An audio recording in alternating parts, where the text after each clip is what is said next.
All right, so on community guidelines, let's go on community guidelines. So on my browser, I am going to be selecting YouTube community guidelines. So that's what we are going to consider now. Now, when you use YouTube, you join a community of people from all over the world, right? So there are some guidelines that you need to pay attention to. For instance, spam and deceptive practices. So the YouTube community is considered as one of that is the one that is built on trust. So content that intends to scam, mislead, spam, or defraud other users isn't allowed. So you can check all of this to see more. Spam deceptive practice and scam policies, impersonation policy, external links policy, fake engagement policy, playlist policy, additional policies. These are some of the things to actually go deeper into understanding them. So you can click each of them to understand how it goes. How do you access this page? Just type Google Help, then type YouTube Partner Program, then you see the requirement there.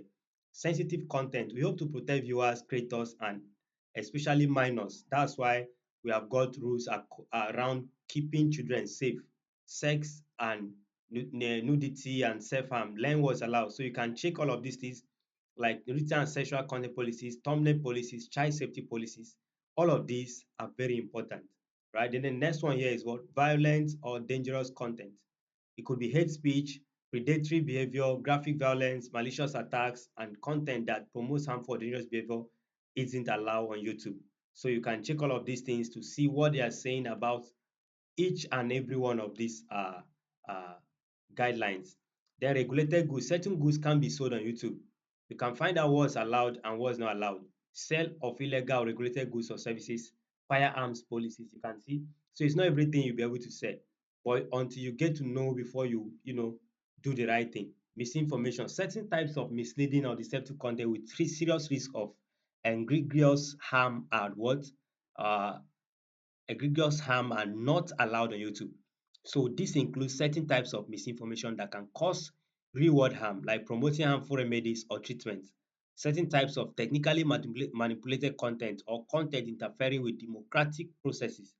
So you need to pay attention to some of these things so that the information passed will be in line with their policy. So educational or documentary, scientific, artistic content, that's EDSA. So this community guidelines aim to make it to be safer community. Sometimes content that would otherwise violate their guidelines may stay on YouTube when it has educational, documentary, scientific, or artistic context. In these cases, the content gets an EDSA exception. How YouTube evaluates this? If you click on this now, you see how they have evaluate it, right? So you need to take these rules very serious. So if as a YouTube creator on or off-platform behavior harms their users, right? So community employees or ecosystem, they will have to respond based on a number of factors, which could include but not limited to the egregiousness of their actions and whether a pattern of harmful behavior exists. Or their response could range from maybe suspending a creator's privileges to account termination. They could terminate your account or they could stop you from being monetized. So there's so much to actually uh, do to stay safe. But there are some of these things that you may not even know until they start happening. But it is very important to check through their guidelines, especially monetization, their community guidelines, their YouTube channel monetization guidelines, then their advertiser friendly guidelines so that you can stay safe while you are using YouTube to either promote your business or maybe for the sake of making money from the traffic that is available on the space, right? So that's that about the monetization angle. The next thing that we may be looking at will be about uh, understanding YouTube analytics.